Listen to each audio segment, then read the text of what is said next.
Até tá sostener supervisão, esse é algo nós sostener, esse é algo temporal também nós queremos, nós mestre por chega e meta no financeiro para por pagar nos débito, dus nós não porque da Bíblia de mundo of de fantasia eigenlijk, que nós porque da fia e não paga e débito.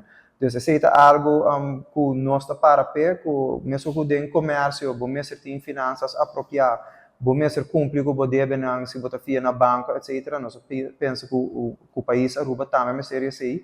Agora, se nós precisamos de ajuda para essa aqui de Holanda e push de Holanda, nós queremos essa aqui algo que temporalmente lota bom para Aruba, para o futuro de Aruba, para sim também o governante e com para handle a placa de país.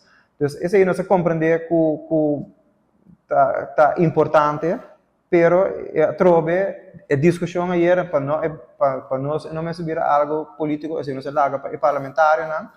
Tem se você mira que tem dúvida se é Rijkswettes, é documento que tem agora mesmo, essa é a final version of não?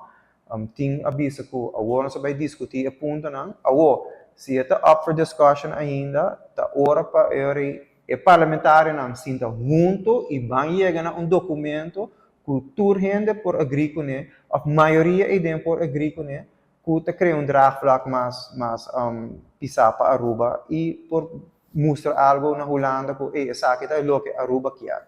E me quer agora também tá hora que nós mesmos parar junto para eigenlijk melhor futuro de Aruba. So, nós vai pagar, o povo, o comerciante não paga e nós junam vai pagar também. Então, isso é algo que se de até nós sempre para colaboração, nós sempre boga para o governo tomar a melhor decisão possível para o povo e para o comércio, para uiteindelijk nós vai carregar para executar.